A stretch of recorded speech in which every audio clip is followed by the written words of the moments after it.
ధూమపానం, మద్యపానం ఆరోగ్యానికి హానికరం మరియు ప్రాణాంతకం. మతమార్పిడి ముఠాలు దేశానికే ప్రమాదకరం.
సచ్చింద్ర మేక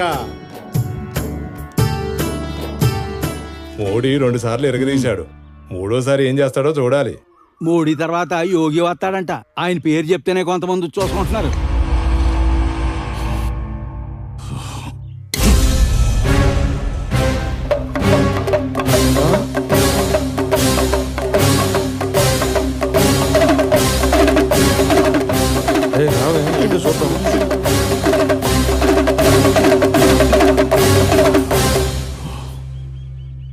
సత్యమైన నిత్యమైన దానిని వెతకండి. అశాశ్వతమైన దాన్ని వెంట పడితే అధపాతాళానికి పోతారు. పాపోహం పాపాత్మ పాప సంభవ. మనిషి పాపంలో పుట్టి పాపంలో పెరిగి పాపంలోనే చనిపోతున్నాడు. నువ్వు మరణించిన తర్వాత ఎక్కడికి పోతావో నీకు తెలుసా? భయంకరమైన నరక శిక్షకు గురవుతావు. మనల్ని ఈ పాపం నుండి విడిపించి నరక శిక్ష నుండి తప్పించాలంటే పరిశుద్ధ రక్తం కావాలి. ఈ విషయం వేదాలు కూడా చెప్తున్నాయి. సర్వపాప పరిహారో రక్త ప్రోక్షణం ఆవశ్యకం. తద్ రక్తం పరమాత్మేన పుణ్యదాన బలియాగం. మన పాప క్షమాపణ కోసం ఆ పరిశుద్ధ రక్తం చిందించింది యేసే. ఆ రక్తంలో కడగబడితేనే మనం పరిశుద్ధులమవుతాం. వీడు స్వామీజీ కాదు, గిరస్తాని వాడు. మనల్ని మోసం చేయడానికి వేషం వేసుకొని వచ్చాడు.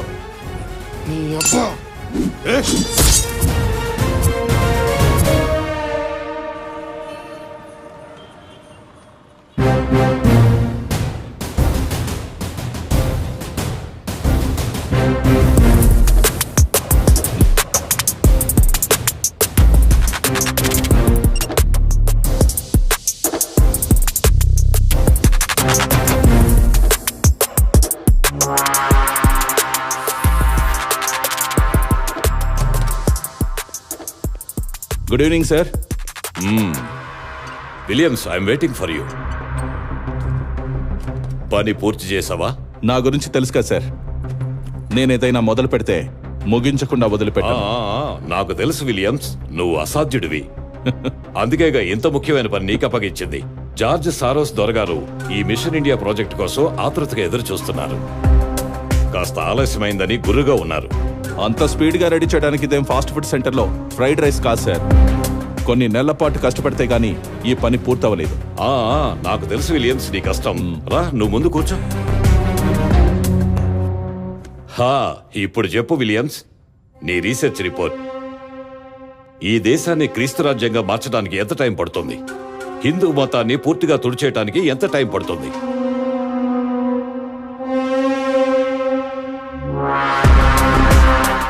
భారతదేశాన్ని యేసు రాజ్యంగా చూడటం నా జీవితకాల స్వప్నం విలియమ్స్.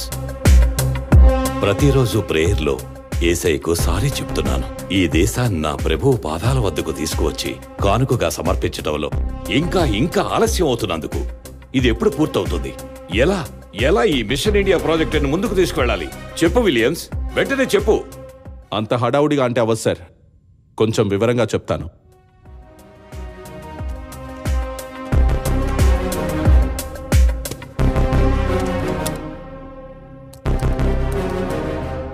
ముందుగా నేను కొన్ని గ్రామాల్లో తిరిగాను.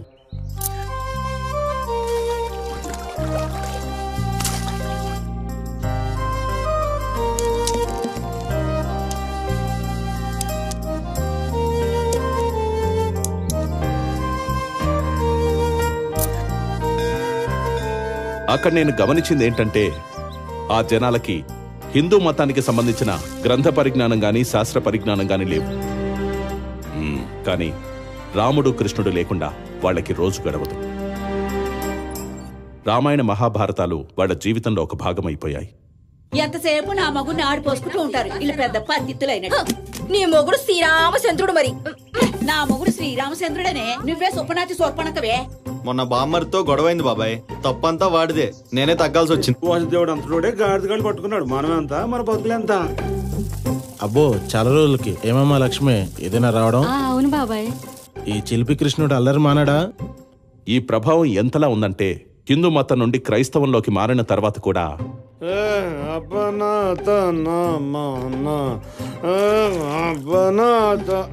అయ్యో, మళ్ళీ తప్ప తాగి సచ్చావా? ఇదంతా అల్లరి చేస్తున్నావు మమ్మల్ని. రామావా, ఇంటికి పోదాం. డబ్బులన్నీ దానికి తగలబెడుతున్నావు. మా ఇద్దరు తాగుడు ఎక్కడ తగిలించుకున్నావో ఏమో. హనుమంతుడి ముందే కూపు గంతులా?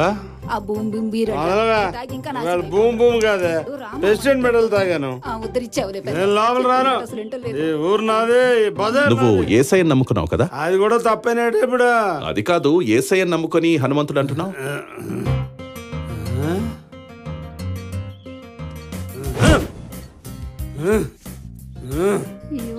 ఇప్పుడు చూడు, ఈ ఏసై ముందే మేకులతో అట్లా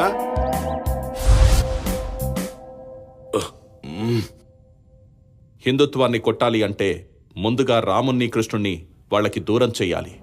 రామాయణ మహాభారతాలు కల్పితాలు, అసలు జరగలేదని ప్రచారం చేయాలి. లేదంటే రాముడు కృష్ణుడు ఎక్కడి నుండో వలస వచ్చిన ఆర్యులు అనే ఆర్య ద్రావిడ సిద్ధాంతాన్ని బాగా ప్రచారం చేయాలి. కానీ అంబేద్కర్ గారితో సహా అందరూ దీన్ని ట్రాష్ అని కొట్టిపడేశారు. ఏదేమైనా రామాయణ మహాభారతాలు ఈ దేశంలో సజీవంగా ఉన్నంతకాలం హిందుత్వాన్ని కదిలించలేం. దీని మీద నాకు కొంత అవగాహన ఉంది విలియమ్స్. భారతదేశాన్ని ఉత్తర దక్షిణ దేశాలుగా విడగొడితే మన పని ఈజీ అవుతుంది. ఈ విషయంపై నేను వర్కౌట్ చేస్తున్నాను. ఇక రెండవది గ్రామ దేవతలు. హిందుత్వం రూట్ లెవెల్లో బలంగా ఉంది అంటే దానికి ప్రధాన కారణం గ్రామ దేవతలు. ఈ గ్రామ దేవతలు అంత పవర్ఫుల్లా? Yes sir. గ్రామ దేవతల ఆదిపరాశక్తి అంశాలుగా భావిస్తారు. దుష్ట శక్తులు ఊళ్ళోకి రాకుండా పొలిమేర్ల దగ్గర ఈ దేవతలు రక్షిస్తూ ఉంటారని హిందువుల విశ్వాసం. వాళ్ళు ఈ గ్రామ దేవతలకు ఎంతగా కనెక్ట్ అవుతారంటే, వాళ్ళ ఇంట్లో పెళ్లి లాంటి శుభకార్యం ఏదైనా జరుగుతుంది అంటే ముందు ఆహ్వాన పత్రిక ఆ ఊళ్ళో దేవతకిస్తారు. కొత్త వెహికల్ కొంటే దాని మీద ఆ దేవత పేరు రాసుకుంటారు. ఏదైనా ముఖ్యమైన పని మీద వెళ్తుంటే ఆ దేవతకు మొక్కకుండా వెళ్లరు. ప్రతి ఊర్లో ఆయా దేవతల పేర్ల మీద జాతరలు, ఉత్సవాలు జరుగుతాయి. ఎక్కడెక్కడి నుండో చుట్టాలు, స్నేహితులు వస్తారు. అప్పుడు ఊళ్ళల్లో పండుగ వాతావరణం ఉంటుంది. ఇలా జరిగే వాటిలో లక్షల మంది పాల్గొనే సమ్మక్క సారాలమ్మ జాతర కూడా ఒకటి. మారెమ్మ, ముత్యాలమ్మ, నౌకాలమ్మ, గంగానమ్మ వీళ్ళ దుష్ట శక్తులు అడ్డుకుంటున్నారా, వేసేయని అడ్డుకుంటున్నారా? మన పాస్టర్లు కూడా ఈ గ్రామ దేవతల ప్రభావాన్ని అర్థం చేసుకొని దీని మీద వర్క్ చేస్తున్నారు సార్. ఎలా? ఈ గ్రామ దేవతలకు పోటీగా మన వాళ్ళు గుణదల మాత, వేలంగిని మాత, సాగర మాత, రహదారి మాత అని తయారు చేశారు. ఈ రహదారి మాత ఏం చేస్తుంది? రోడ్డుపై యాక్సిడెంట్లు అవ్వకుండా కాపాడుతుందట. దేని నుండైనా కాపాడేది ఏసే. కావాలంటే రహదారి ఏసని పెట్టుకోమను. Useless fellows. చెప్పడం మర్చిపోయాను. ఇంకొంతమంది పాస్టర్లైతే ఈ గ్రామ దేవతల దయ్యాలని, వాటిని యేసయ్య వదిలిస్తాడని నమ్మించడానికి కొన్ని డ్రామాలు చేస్తున్నారు. ఇది బాగుంది. ఇలాగే కంటిన్యూ చేయమను. ఇంతసేపటికి ఓ మంచి విషయం చెప్పావు. ఉండు, కొంచెం చిల్ అవుదాం.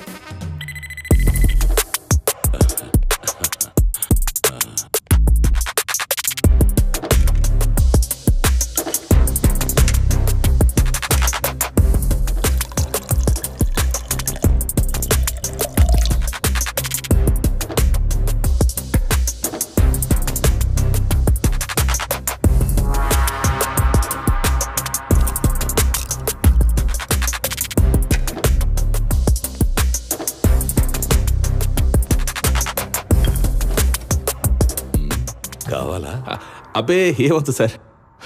నువ్వేం మొహమాట పడుకో. నా భయం అంతా తొందరపడి నువ్వు ఎక్కడ పెళ్లి చేసుకుంటావేమోనని. అప్పుడు పుల్లిలాంటి నువ్వు కూడా పిల్లిలా తయారవుతావు.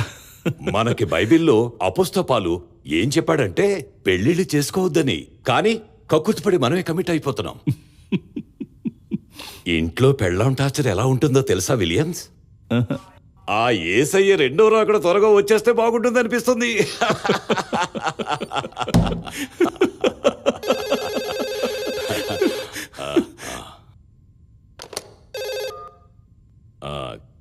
कैसा है कलील भाई?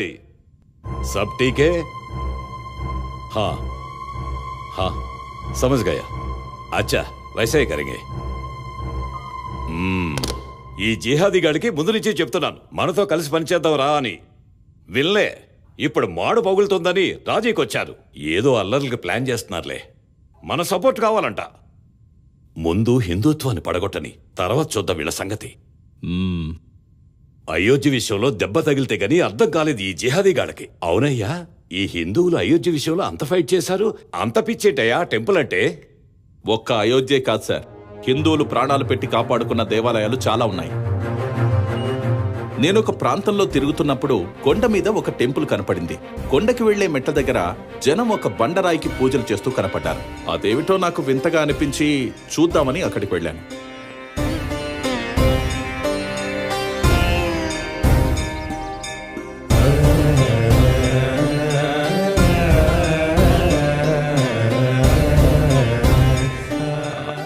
ఏమంటే ఆ బండ మీద పేర్లెవరివి? ఆ పేర్లు గుడి నిర్మించిన దాతలవా? నేను చెప్తాను రా బాబు. చెన్నకేశవ, రా నాయనా కూర్చో. నీ పేరేమిటి నాయనా? నా పేరు విలి. వేణుస్వామి. వేణుస్వామి అండి, వేణుస్వామి. ఎక్కడి నుంచి వస్తున్నావు? మాది తమిళనాడు బామ్మ. నేను దేవాలయాల మీద పరిశోధన చేస్తుంటాను. అందులో భాగంగా ఈ దేవాలయాలన్నీ తిరుగుతుంటాను. ఓ అవునా, నీకు దేవాలయాల పైన చాలా ఇష్టంలా ఉందే. అవును బామ్మ, చాలా ఇష్టం. చాలా సంతోషం నాయనా. ఈ గుడి గురించి చెప్తాను విను. ఈ ఆలయం రాజుల కాలం నాటిది. చాలా మహిమగల ఆలయం. ఈ చెన్నకేశవ స్వామి ఇక్కడ అందరికీ ఇలవేల్పు. అయితే ఈ దేవాలయంలో నిధి నిక్షేపాలున్నాయని, వాటిని ఎలాగైనా స్వాధీనం చేసుకోవాలని ఈ గుడిని, ఈ ఊరిని నాశనం చేయడానికి మొఘల్ సైన్యం వస్తుందని తెలిసింది. ఈ గండం నుంచి ఎలా బయటపడాలా అని ఊరంతా ఆలోచించి ఒక గొప్ప నిర్ణయం తీసుకుంది. ఏంటి బామ్మాది? కుటుంబానికి ఒకరు చొప్పున ఒక దళంగా ఏర్పడి ఆలయానికి రక్షణగా నిలబడాలి అని. ఎక్కువ ప్రాణ నష్టం జరగకుండా ఆడవాళ్లు, పిల్లలు ఊరు వదిలి వెళ్లిపోవాలని, పరిస్థితులన్నీ చక్కబడ్డాక తిరిగి రావచ్చని నిర్ణయించారు. అప్పుడు నీలాంటి యువకులంతా ముందుకొచ్చి మా ప్రాణాలు పోయినా చెన్నకేశవ స్వామి ఆలయంలో ఒక్క ఇటుక కూడా కదలనివ్వమని శపథం చేశారు. ఆలయంపై ఆ దుర్మార్గులు చెయ్యి పడకుండా ప్రాణాలొడ్డి పోరాటం చేశారు. ఆ రోజు ఈ ప్రాంతం అంతా రక్తసిక్తమే అయ్యింది. ఆ పోరాటంలో ప్రాణాలొడ్డిన మహనీయులందరి పేర్లు మర్చిపోవద్దని ఈ శిలాఫలకాలపైన చెక్కించారు. ఇలాంటి శిలాఫలకాలు ఈ మెట్ల మార్గం పైన ఇంకా ఎన్నో ఉన్నాయి. అందుకే భక్తులందరూ ఆ మహనీయులను తలుచుకుని వారిని పూజించిన తరువాతే స్వామి దర్శనానికి వెళతారు. ఇంత చరిత్ర ఉందా బామ్మ? అవునాయనా, నువ్వు కూడా స్వామి దర్శనానికి వెళ్లే ముందు ఆ మహనీయులకి నమస్కరించి వెళ్ళు. వాళ్ళ ఆశీస్సులు నీకు ఉంటాయి. తప్పకుండా బామ్మగారు. మంచిది నాయనా, మరి నేను వెళ్ళొస్తాను. మంచిది బామ్మగారు. జై చెన్నకేశవ. హిందూ వ్యవస్థలో దేవాలయాలు విడదీయలేనివి. పూర్వీకుల నుంచి సంక్రమించిన విలువైన ఆస్తిగా భావిస్తారు హిందువులు. వాటి కోసం చంపుతారు లేదా చస్తారు. హిందుత్వాన్ని కాపాడడానికి అన్నిసార్లు సైన్యం అవసరం లేదు. సముద్రమంత ధైర్యమున్న ఒక్కడు చాలు. నేనొక విలేజ్ లో తిరుగుతున్నప్పుడు ఎక్కడి నుంచో మంచి స్వరంతో ఒక పాట వినపడింది. హరినామమే కడు ఆనందకరము, హరినామమే కడు ఆనందకరము, మరుగవో మరుగవో మరుగవో మనసా, హరినామమే కడు ఆనందకరము. గోవిందాశ్రిత గోకుల బృంద పావన జయ జయ పరమానంద, గోవిందాశ్రిత గోకుల బృంద పావన జయ జయ పరమానంద. అక్కడ చూస్తే ఒక భిక్షగాడు. విచిత్రం ఏంటంటే అందరూ అతనికి భిక్ష వేసిన తర్వాత అతని పాదాలకు మొక్కుతున్నారు. రంగ రంగ రంగపతి రంగనాథ, నీ సింగరాల తరచాయ శ్రీ రంగనాథ, రంగనాథ శ్రీ రంగనాథ, రంగనాథ శ్రీ రంగనాథ. సకల విద్యా ప్రాప్తిరస్తు. చిరంజీవ చిరంజీవ దీర్ఘ సుమంగళీ భవ. వారెందుకలా చేస్తున్నారో అర్థం కాక ఆ పక్కనే ఉన్న వాళ్ళని అడిగాను.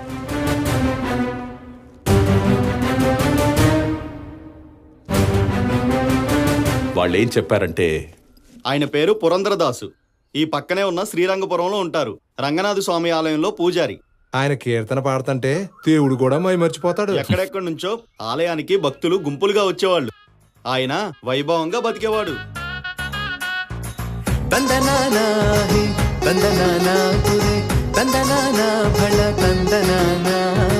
బ్రహ్మమొక్కటే పరబ్రహ్మమొక్కటే, పరబ్రహ్మమొక్కటే పరబ్రహ్మమొక్కటే, బ్రహ్మమొక్కటే పరబ్రహ్మమొక్కటే, పరబ్రహ్మమొక్కటే పరబ్రహ్మమొక్కటే. కందువగు హీనాధికములిందు లేవు, అందరికి శ్రీహరే అంతరాత్మ. ఇందులో జంతు కులమంతానొకటే, అందరికి శ్రీహరే అంతరాత్మ.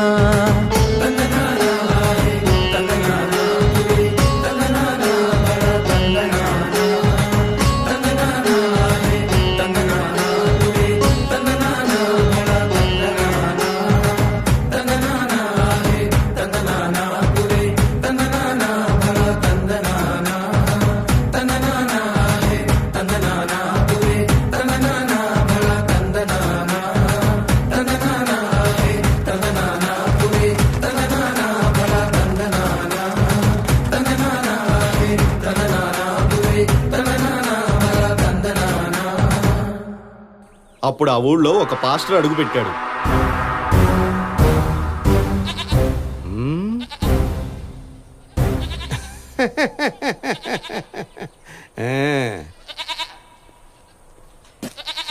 చూడు నాయనా,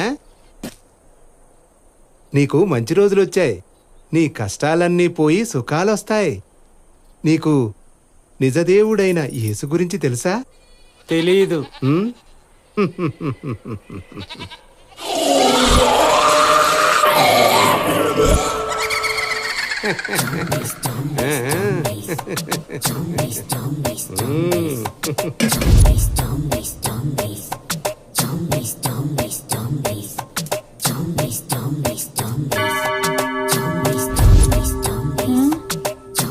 నీకు నిజదేవుడైన యేసు గురించి తెలుసా?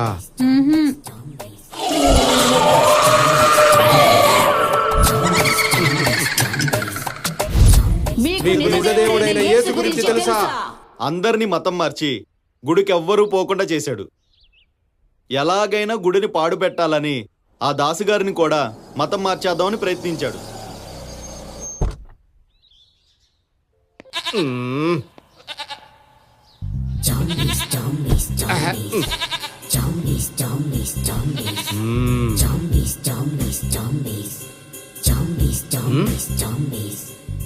ఏంట్రా మాడిపోయిన దెబ్బరెట్లా పెట్టావు మొహం? అయ్యా, ఇప్పటికైనా నా మాట వినండి అయ్యా. పూజార్జులు వెళ్ళకండి అయ్యా. ఊరందరినీ ఎవరైనా మతం మార్చొచ్చురా. పూజారిని మార్చినోడికే ఒక రేంజ్ ఉంటుంది. అయ్యా, ఊరందరినీ మార్చారు కదా, ఆ పూజారి ఒక్కడనే వదిలేండి అయ్యా. ఆయన అసలు గొప్ప భక్తుడు. అందుకే వదిలిపెట్టకూడదురా. శత్రుశేషం అగ్నిశేషం ఎప్పటికైనా ప్రమాదమే. కొడితే ఏనుగు కుంభస్థలాన్నే కొట్టాలి. మనం అడుగు పెడితే ఊరే మారిపోయింది. ఇక ఈ దేవుణ్ణి కూడా మార్చేసి సెలవు బొట్టు పెట్టేద్దాం. అయ్యగారు ఏమిట్రా అది చెప్పులు? అబ్బా సరేలే, మనకి పని అవ్వడం ముఖ్యం. పితాపుత్ర పవిత్రాత్మ నామమున తగ్గించుకుందాం.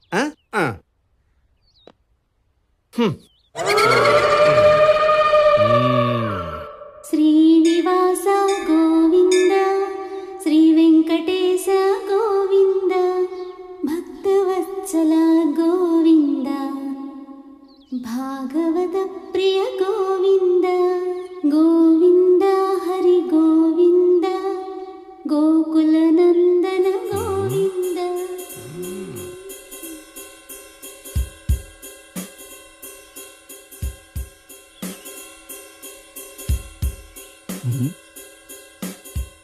ఏమిటి మతాలు మార్చే పాస్టర్ గారు మనసు మారి దేవాలయానికి వచ్చారు? అది కాదు దాస్ గారు, పాపం ఎవ్వరూ గుడికి రావడం లేదు కదా. ఒకసారి మిమ్మల్ని మీ దేవుణ్ణి పలకరించి పోదామని వచ్చాను. కుశలమేనా? సాక్షాత్తు జగన్నాథుడైన రంగనాథుడి నీడలో జీవిస్తున్నవాళ్ళు మాకేమిటి? అబ్బో దాసుగారు, సూటిగా విషయానికి వస్తున్నా. ఊళ్ళో వాళ్ళందరూ మా దేవుణ్ణే నమ్ముతున్నారు. ఊరిని నమ్ముకున్న మీరు మాత్రం ఇలా ఒంటరిగా మిగిలిపోయారు. పాపం ఈ స్థితిలో మిమ్మల్ని చూస్తుంటే నాకు చాలా జాలేస్తుంది. అసలే నాది జాలి గుండె. అందుకే ఉండబట్టలేక అడుగుతున్నా, మీరు కూడా మా దేవుని దగ్గరకు వచ్చేయండి. మీకేం తక్కువ చేయను, కావలసినంత ధనం ఇప్పిస్తాను.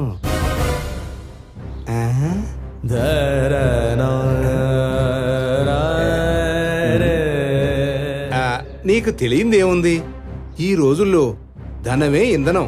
పైగా అసలే మీరు అవసరాల్లో ఉన్నారు. మీ దగ్గర అద్భుతమైన గాత్రం ఉంది. మా యేసయ్యను గురించి మీరు పాడుతూ ఉంటే నాకు వినాలనుంది. ముక్తి కోసం భగవద్రోహానికి పాల్పడమంటారా? ఇది ద్రోహం ఎందుకు అవుతుందండి? సూర్యుడి కాంతి వల్లే పద్మం వికసిస్తుంది. కొవ్వొత్తి వెలుగులోక లోకనాథుడైన రంగనాథుని వైభవాన్ని కీర్తించడానికి నా కంఠం ప్రతిధ్వనిస్తుంది. కంఠం కోసినా నా నోరు అపవిత్రం చెయ్యదు. ఊరంతా ఒకదారైతే ఉలిపిరి కట్టదు ఇంకో దారి అన్నట్టు మీరొక్కరే ఉండి సాధించేదేముందండి? ఊరు దారి మార్చింది కదా అని సత్యం గతి తప్పదు. సూర్యుడికి కూడా గ్రహణం పడుతుంది. అంత మాత్రాన సూర్యుడి ప్రభ తగ్గినట్టు కాదు. ధర్మానికి పట్టిన ఈ గ్రహణం కూడా శాశ్వతం కాదు. తాండ్ర పాపరాయిల్లా డైలాగులు కాదండి. పెళ్ళీడు దాటిపోతున్న కూతురుంది, ఆమె గురించన్నా ఆలోచించండి. మీ మూర్ఖత్వానికి ఆమె జీవితాన్ని బలి చేయకండి. ఏమ్మా, మీ నానంటే పెద్ద వయసు, చాదస్తం.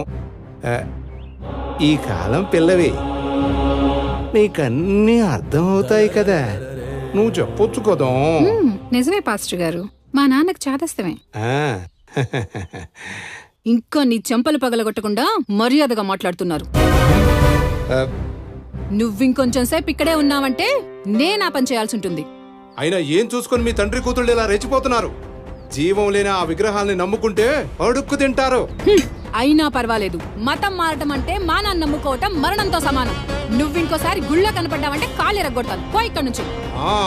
చూస్తా, ఈ పొగరెన్నాళ్ళలో చూస్తా, ఈ బిగువెన్నాళ్ళలో చూస్తా. వదిలిపెట్టను. భయపడతాననుకున్నావా? వెనక్కి తగ్గుతాననుకున్నావా? నీ దేవుణ్ణి మారుస్తా, నీ దేవతలు మారుస్తా, అందరినీ.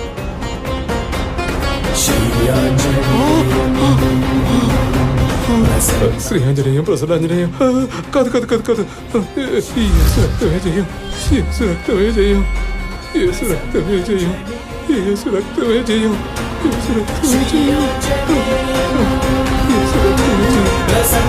బొబ్బత్తలం పగిలిందా అండి? నీ గుండు పగులుద్ది, ముందు కారు తీరా.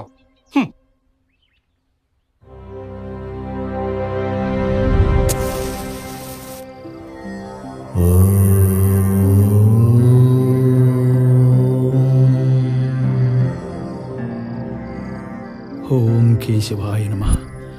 ఓం గోవిందాయ నమః. ఓం నారాయణాయ నమః. ఓం మాధవాయ నమః.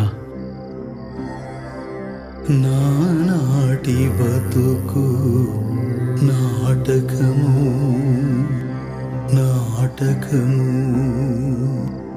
పుట్టుటయు నిజము పోవుటయు నిజము నటనడిమి పని నాటకము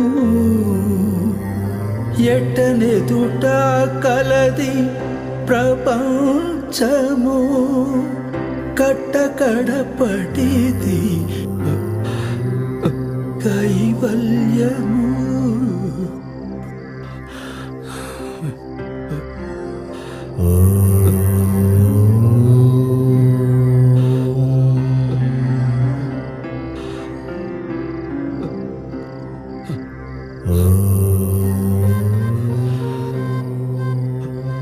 నా గురించే బాధపడుతున్నావా నాన్న?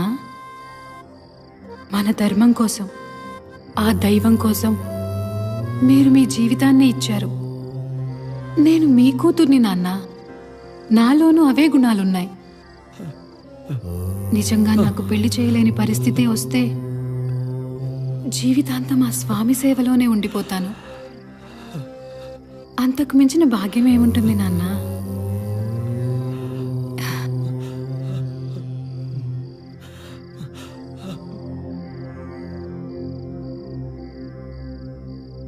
అంత గొప్ప భక్తుడు ఆయన. ఆయన కాళ్ళకు మొక్కినా మనకు పుణ్యమే. ఆయన కూడా మంచి రోజులు వస్తాయిలే. మనం కూడా సహాయం చేసి ఆయన కూతురు పెళ్లి జరిపిద్దాం. తప్పకుండా చెయ్యాలి చెయ్యాలి. బలెటోడిరా. మనం నువ్వు అందరం ఆయన చెప్పాలా? పూజారి గారిని ఆదుకోవాలిరా. చేద్దాం. చేద్దాం. ఆ ఊర్లో పాస్టర్ అందర్నీ మతం మార్చగలిగాడు. కానీ పురందరదాసు అతని కూతురు ముందు ఓడిపోయాడు. 100కి 99 మంది ఏదో ఒక ఆశకి ప్రలోభాలకి లొంగిపోతారు. కానీ ఒక్కడుంటాడు. వాడిని మార్చడం ఎవరి వల్ల కాదు. మతం మారిపోయిన వాళ్లలో కొందరు కొంతకాలం తర్వాత వెనక్కి తిరిగి రావడానికి ఆ ఒక్క వ్యక్తే, ఆ ఒక్క కుటుంబమే కారణమవుతారు. ఒక ప్రాంతంలో 100% అందరినీ మార్చేసి అక్కడ హిందుత్వ ఆనవాళ్లు ఏవీ లేకుండా చేయగలిగినప్పుడే ఫలితం ఉంటుంది. కానీ ప్రతి చోట ఈ పురందరదాసు లాంటి వాళ్ళుంటారు. అంత పిచ్చోళ్ళున్నారండి విలియమ్స్. ఈ పిచ్చోళ్ళు మార్చడం కుదరకపోతే లేపేయండి. ఎంతమంది నన్ను చంపుతారు సార్? ఇప్పుడంతా సోషల్ మీడియా యుగం. ఒక చిన్న తప్పు దొరికినా ఆ తర్వాత జరిగే నష్టాన్ని ఎవ్వరూ కంట్రోల్ చేయలేరు. వీళ్ళు కొంచెం బెటర్ సార్. మనం దాడి చేస్తే డిఫెండ్ చేసుకుంటారు. ఇంకొంతమంది ఉన్నారు, మనం దాడి చేయకముందే వాళ్లే మనపై సర్జికల్ స్ట్రైక్ చేస్తారు. నేనొకసారి హిందూ స్వామీజీ వేషం వేసుకుని యేసు గురించి చెప్తే ఎలా రియాక్ట్ అవుతారో చూద్దామని కొన్ని గ్రామాలు తిరిగాను. వేదాలు కూడా యేసు గురించే చెప్తున్నాయని ప్రచారం చేస్తున్నాను. ఆ సమయంలో ఒక్కడొచ్చాడు. వాడి కళ్ళల్లో ఉన్న కసి చూస్తుంటే క్రైస్తవాన్ని మింగేయడానికి వచ్చిన కాలనాగులా కనిపించాడు.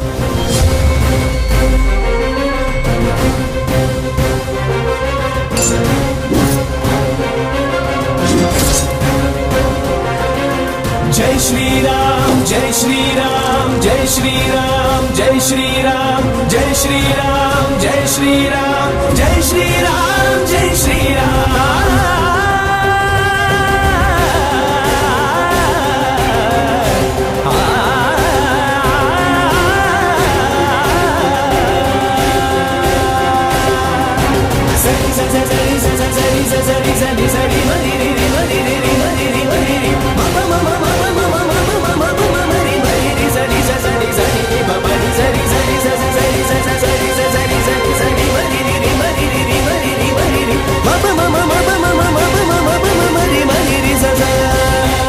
స్వామీజీ వేషం వేసుకుని మత మార్పులు చేస్తున్న వీడే అన్న. నిన్న మా ఊరు కూడా వచ్చాడు. వీన్ని వదలకూడదన్నా. అసత్యాన్ని సత్యంతో ఎదుర్కోగల సామర్థ్యం ఉన్నప్పుడు పశుబలంతో పనిలేదు. అది పాషాండ మతాల ప్రవృత్తి. ఆ సత్యాన్ని ప్రకటించడానికే నేనొచ్చాను. వేషం వేసినంత మాత్రాన గొర్రె గోవు కాదు. అయినా ఈ వేషంలో నువ్వు స్వామీజీలా లేవు, చేతబొళ్ళు చేసేవాళ్ళ ఉన్నావు. నీ బండారం ఇప్పుడే తెలుస్తా చూడు. సర్వపాప పరిహారం రక్త ప్రోక్షణం ఆవశ్యకం. ఇది ఎక్కడుంది బ్రదర్? అది కూడా తెలియదా? ఋగ్వేదం 12వ మండలంలో ఉంది ఆ శ్లోకం. మొట్టమొదట ఋగ్వేదంలో ఉన్నది మంత్రాలు, శ్లోకాలు కాదు. అసలు ఋగ్వేదంలో ఉన్నదే 10 మండలాలు. 12వ మండలం ఎక్కడ? చంద్రమండలంలోనా? ఎంత మోసం, ఎంత మోసం! ఇంకా ఎన్నాళ్ళు ఈ కల్పిత కథలతో జనాల్ని మోసం చేస్తారు? యేసే లోకానికి వెలుగు. నశించిపోతున్న ఆత్మలను రక్షించి ఆ వెలుగు వైపు నడిపించడానికి ఏం చేసినా తప్పులేదు. జ్వలించే లక్షణాన్ని బట్టి జ్యోతి అని తెలుస్తుంది. దానికి ప్రచారం అవసరం లేదు. మార్కెటింగ్ మాయాజాలంతో నమ్మించాలని చూస్తున్నారంటేనే తెలిసిపోతుంది అది అసత్యం అని. ఏది అసత్యం? యేసయ్య చేసిన త్యాగం అసత్యమా? ఏంటి ఆయన చేసిన త్యాగం? మన పాపాల కోసం ఆయన ప్రాణాలనే బలిపెట్టాడు. ఇది వేదాల్లో లేకపోవచ్చు, కానీ మా బైబిల్లో ఉంది. బైబిల్లో కూడా ఆయన ప్రాణాలను త్యాగం చేసినట్టు లేదు. త్యాగం చేసేవాడైతే అన్నిసార్లు ఎందుకు పారిపోయాడు? యేసు శిష్యుడు పట్టిస్తే తప్పక తప్పించుకోలేక దొరికిపోయాడు. చివరికి ఆ శిలువుపై కూడా నా దేవా, నా దేవా, నన్నెందుకు చేయి విడిచితివి అంటూ ఏడ్చాడు. బ్రిటిష్ తుపాకీ గొళ్లకు ఎదురెళ్లిన అల్లూరి భరతమాత కోసం 100 సార్లు ఉరికంబాన్ని ముద్దాడతానన్న భగత్ సింగ్, వాళ్ళకి ఉన్న ధైర్యంలో 100వ వంతు మీ యేసుకి ఉన్నా మీరు చెప్పేదానికి కాస్తో కోస్తో అర్థం ఉంటుంది. నువ్వు బైబిల్ చదువుతావా? బైబిల్ చదవడమే కాదు, బోధిస్తాను కూడా. అదే నా వృత్తి, ప్రవృత్తి. ఆయన బైబిల్ రత్న. నువ్వు పాస్టర్వా? కాదు, పాస్టర్లకి రంకుమ్మగుడు. ఇక మీ కల్పిత కథల క్రైస్తవానికి కాలం చెల్లింది. సర్దుకొని బయలుదేరండి. మేమెక్కడికి వెళ్ళాము. భారతదేశాన్ని బైబిల్ దేశంగా మారుస్తాం. యేసే లోక రక్షకుడు. భారతదేశానికి కూడా ఆయనే రక్షకుడు.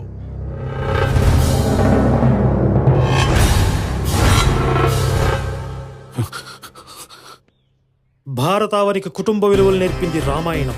రాజధర్మాలు, సామాజిక సంబంధాలు చెప్పింది మహాభారతం. భక్తి మార్గాన్ని చూపించింది భాగవతం. కర్తవ్య బోధ చేస్తుంది భగవద్గీత. ఇందులో మీ యేసు ఎక్కడా? జాతికి జీవం పోసింది తపస్సంపన్నులైన మహర్షులు. మాకు మార్గదర్శనం చేసింది గురువులు. బుద్ధికి పదును పెట్టింది ఈ మట్టిలో పుట్టిన తత్వవేత్తలు. ఇందులో మీ యేసు ఎక్కడా? రాక్షస మోకలు చెలరేగినప్పుడు ఎదురొడ్డి పోరాడింది మహావీరులు. భరతమాత బానిస సంఖ్యలను తెంపింది స్వతంత్ర సమరయోధులు. ఇందులో మీ యేసెక్కడా?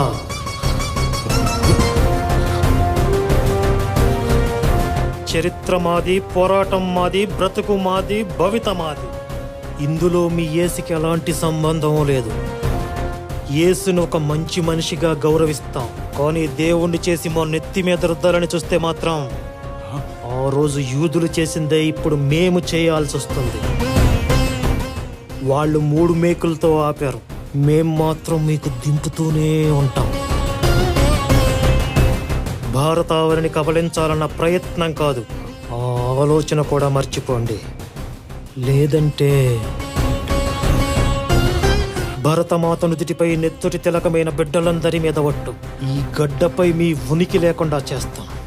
మిమ్మల్ని, మీ మతాన్ని హిందూ మహాసముద్రంలో కలిపేస్తాం. హిందూ మహాసముద్రంలో కలిపేస్తాం. హిందూ మహాసముద్రంలో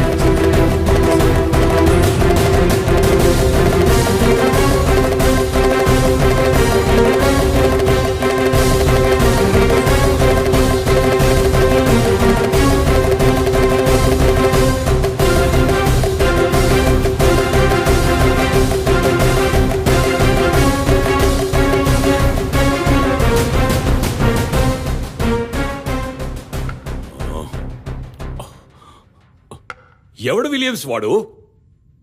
పేరడగడం మర్చిపోయాను సార్. మళ్ళీ కనిపిస్తే ఖచ్చితంగా అడుగుతాను. నేననేది వాడు అలా ఉన్నాడేంటని.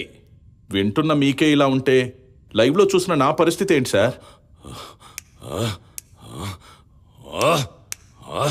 ఏం జరుగుతోంది అసలు? ఈ దేశంలో 20 లక్షల మంది పాస్టర్లు ఉన్నారు. ఏం పీకుతున్నారు? తిని తొంగుంటున్నారా గబ్బు నా కొడుకులు? లేదు సార్, మనకంటే ఈ పాస్టర్ల దగ్గరే ఎక్కువ స్ట్రాటజీస్ ఉన్నాయి. మత మార్పిడుల కోసం వాళ్ళు వెయ్యని వేషం లేదు, చెయ్యని మోసం లేదు. వాళ్ల సంపాదన కోసం, వాళ్ల దశమ భాగాల కోసం పాస్టర్లు హిందువులను మత మార్పిడి చేయడంలో చాలా బిజీగా ఉన్నారు సార్. కానీ మీకొక చేదు నిజం ఏంటంటే, అంతిమంగా ఈ దేశం హిందూ దేశంగానే ఉంటుంది. మీరు హిందుత్వాన్ని ఓడించడం అసాధ్యం. ఇది చెప్పడానికి వచ్చావా? నిజం చెప్పడానికి వచ్చాను. నువ్వనుకుంటే నిజమైపోద్దా? సత్యం ఎప్పటికీ సత్యమే. మీరు నేను అనుకుంటే అది మారిపోదు. నేను ఆ సత్యాన్ని తెలుసుకున్నాను.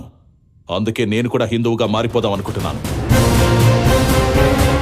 మారిపోవడం కాదు, పుట్టుకతోనే నేను హిందువుని. ఈ నకిలీ రూపాన్ని తొలగిస్తున్నానంతే. నీకెవరు పిచ్చి పట్టిందా? లేదు, పట్టిన పిచ్చి వదిలింది. ఏసైని వదిలేస్తావా? మన మతానికి ద్రోహం చేస్తావా? ద్రోహం గురించి మనం మాట్లాడకూడదు సార్. అసలు ద్రోహం ఎవరిదో నేను చెప్తాను వినండి. చిన్నప్పటి నుంచి మా నాయనమ్మ ఒక విషయం చెప్తూ ఉండేది.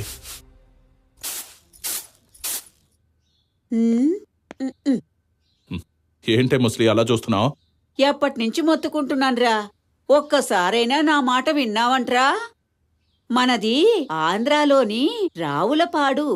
మీ తాత పులివర్తి సుబ్బారాయుడు యుద్ధం వచ్చిందని పసివాడుగా ఉన్న మీ నాన్నని భుజంపై వేసుకుని కట్టుబట్టలతోటి వచ్చాను. ఎక్కడెక్కడో తిరిగాను. మిషనరీలు చేరదీస్తే ఇక్కడికొచ్చి చేరాను. ప్రభువుని నమ్ముకున్నాను. ఒక్కసారి ఆంధ్రాకి పోయి మీ తాత గురించి తెలుసుకోరా నాయనా. ఈ జన్మలో ఆయన్ని చూస్తానో లేదో. ఈ ముసల్దానికి మరి చాదస్తం ఎక్కువైపోతుంది. ఇంకా ముసలాయన ఎక్కడుంటాడే నాయనమ్మ? ఆ యుద్ధంలో పోయాడో ఎటన్నా పారిపోయాడో. పైకెళ్ళాక పరలోకంలో కలుసుకుందు గానిలే. హల్లెలూయా. ఈ మిషన్ ఇండియా ప్రాజెక్ట్ కోసం హిందుత్వంపై పరిశోధన చేస్తున్న నాకు అందులో ఉన్న లోతైన విషయాలు తెలుస్తూ వచ్చాయి. ఈ ప్రాజెక్ట్ కంప్లీట్ చేసుకుని తిరిగొస్తుంటే ఒక ఊరు దగ్గర నాకు బోర్డు కనిపించింది. మనది ఆంధ్రాలోని రావులపాడు.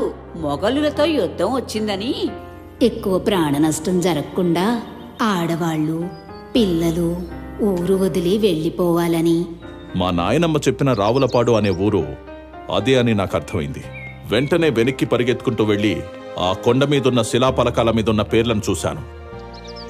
మీ తాత పులివర్తి సుబ్బారాయుడు.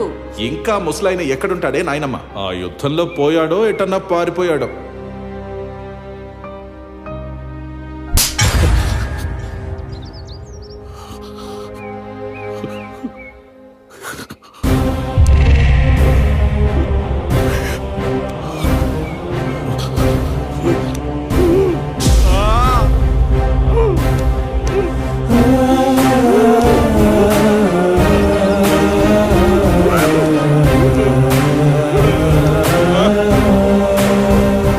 ధర్మం కోసం నా తాత ప్రాణత్యాగం చేశాడో ఆ ధర్మాన్ని నాశనం చేయడానికే నేను తిరుగుతున్నానని నాకు అర్థమైంది. మా తాత త్యాగం వృధా పోలేదు. వక్ర మార్గంలో ఉన్న నన్ను సన్మార్గం వైపుకి, సనాతన ధర్మం వైపుకి తిప్పింది. మతం మారలేదని, తండ్రికి అంత్యక్రియలు కూడా చెయ్యనివ్వని మతంలో పుట్టిన నేను ఆ రోజే మా తాత ఆత్మశాంతి కోసం పిండ తర్పణం చేసొచ్చాను. నేనే కాదు, మీరు కూడా 2-3 తరాలు వెనక్కి వెళ్తే మీ తాతో ముత్తాతో కూడా హిందుత్వం కోసమే బ్రతుకుంటారు. హిందుత్వం కోసమే పోరాడుతూ చనిపోయి ఉండొచ్చు కూడా. మధ్యలో వచ్చిన మతం కోసం ఆ హిందుత్వాన్ని లేకుండా చెయ్యాలని చూస్తున్నామంటే ఇంతకు మించిన ద్రోహం ఏముంటుంది? మతోన్మాదంతో మూసుకుపోయిన నా కళ్ళు తెరుచుకున్నట్టుగానే నాలాగా దారి తప్పిన వాళ్ళందరూ ఏదో ఒక రోజు హిందుత్వాన్ని వెతుక్కుంటూ వస్తారు. మన మూలాలు, మన అస్తిత్వం అక్కడే ఉన్నాయి. చావైనా బ్రతుకైనా హిందువుగానే. మీరు నాకు అప్పగించిన ఈ మిషన్ ఇండియా ప్రాజెక్ట్ కోసం నేను నిజాయితీగా సేకరించిన రిపోర్ట్ ఇది. అన్ని వివరాలు ఇందులో ఉన్నాయి.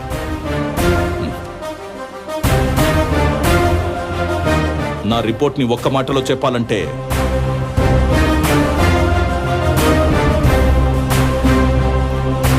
జై శ్రీరామ్ జై శ్రీరామ్ జై శ్రీరామ్ జై శ్రీరామ్ జై శ్రీరామ్ జై శ్రీరామ్ జై శ్రీరామ్.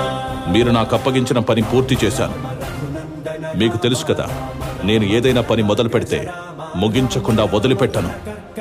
ఇక హిందువుగా నా ప్రయాణాన్ని మొదలు పెడతాను.